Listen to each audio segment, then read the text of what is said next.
Konnichiwa. Welcome back to my channel. Are your Japanese note a complete mess? Kanji are scattered everywhere, grammar rules are lost in a chaos, and vocabulary words you can never find when needed. In today's video, I'll show you exactly how to take and organize your Japanese notes in a way that actually helps you review and remember what you have learned, so everything finally makes sense and stays accessible. First things first, you need to choose your method.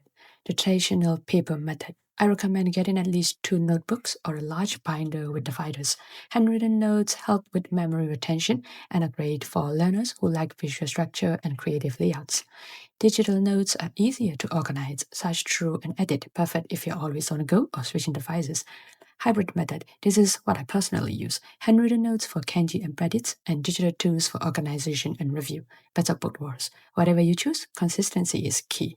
Pick the system that fits your style. There's no one right way, only the right way for you. I use 2 notebooks, one for learning and one for review. I divided my notebook into 4 sections. I use these little sticky tabs, nothing fancy. You can use separate notebooks if you prefer, but this method keeps me consistent and makes reviewing much easier. I keep a mini index right here on the first page with all my section page numbers. Section 1 is all about vocabulary. This is where I write down the new words I come across from resources like textbooks, podcasts, videos, or movies. I don't write on every single new word, only the ones I know will be useful. Later, I organize them into themes like food, family, work, or emotions using Notion or Obsidian. For each entry, I include the kanji if there is one, the hiragana reading, the English meaning and example sentence, and sometimes a personal connection or memory trick to help me remember it. Section 2 is for grammar rules. This is where most people mess up. Don't just copy textbook definitions. I rewrite the rules in my own words, then add the basic pattern, 2 or 3 example sentences, and similar grammar points for comparison. Section 3 is for kanji predicts. Each kanji gets a small section with stroke order, onyomi and konyomi readings, common compounds, and examples. I also use visual mnemonics sometimes. And the last section is for conversations and phrases. This is by far my favorite section. I collect natural Japanese expressions that I hear in anime, dramas, or from native speakers and jot them down with translations and quick usage notes. I'd often use tools like Language Reactor and Refaso to view multiple subtitles and better understand the context. What makes this section so valuable is that it helps me absorb grammar and phrasing in a natural, intuitive way without the pressure of memorizing rules. And this is my review notebook. Every day, I copy the tricky parts from my main notebook and practice them here. I don't worry about neatness at all. I just scribble down whatever feels hot, freely and messily. It's a space purely for reinforcing what I've learned through active use. Digital tools can be a game changer for organizing your Japanese notes. When I start learning a new language, I like to organize vocabulary into clear categories, such as food, places, and activities, which helps me build a solid foundation in basic sentence structure and frequently used words. As mentioned, I begin by writing new words in my notebook, often including simple example sentences to reinforce their meaning and usage. After that, I transfer them into an Excel sheet grouped by theme. This approach keeps everything well organized and makes it easier to search, rearrange, and connect vocabulary, giving me a clearer overview of what I've learned. I also find it helpful to highlight words I tend to forget or struggle with. This makes it quicker to focus on them during review sections. Notion is also a great tool for tracking vocabulary, kanji, and grammar. Setting up separate databases for each can streamline your learning. For vocabulary, I include columns like word, meaning, example sentence, and topic, such as food, travel, etc. For kanji, I track the character, readings, meanings, and example words or sentences. For grammar, I note the grammar point, explanation, example sentences, and GLPT level if applicable. Obsidian is also good for people who like keeping things organized.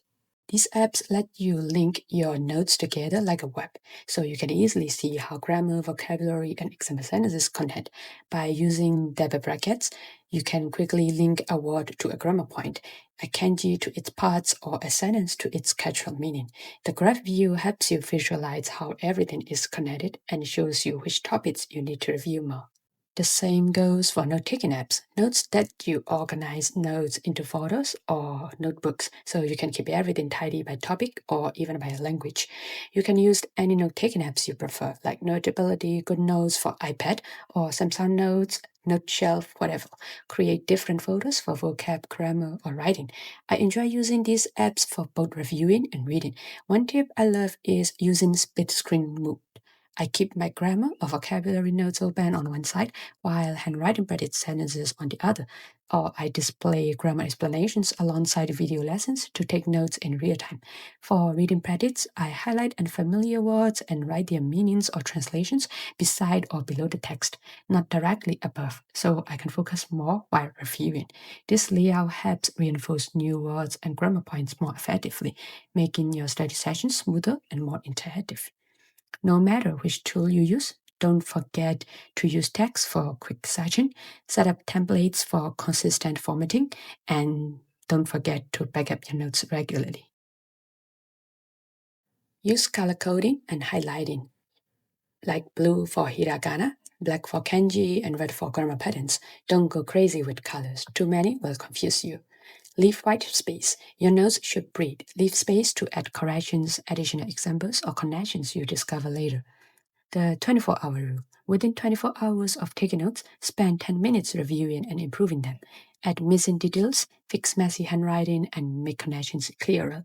Create cross references. When you learn new grammar that connects to old grammar, link them. Draw arrows, use page numbers, and make it obvious.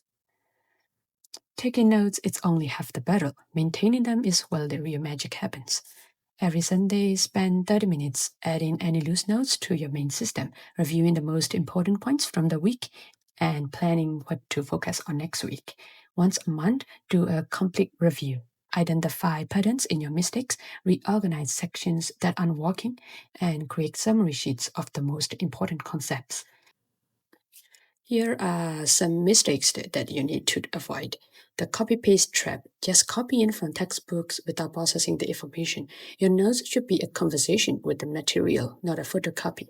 Don't note down all the long and complicated sentences or even paragraphs, which can often be overwhelming when it comes to reviewing.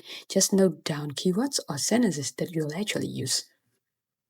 Spending more time making notes pretty than actually learning from them. Notes are tools, not art projects. Prioritize clarity and usefulness over aesthetics. The I remember lie. Skipping examples or explanations because you think you'll remember. You won't write it down. Isolation island. Don't treat new information like it's floating on its own. Connect it to grammar, vocab, or patterns you already know. Japanese is all about patterns and connections. There you have it, your complete guide to taking and organizing Japanese notes. Remember, the best note-taking system is the one you'll use consistently. Start with one or two of these strategies today. Don't try to implement everything at once. What's your biggest challenge with Japanese notes? Drop a comment below and let's help each other out. And if this video helped you, hit that like button and subscribe for more language learning strategies. Mata ne and happy learning!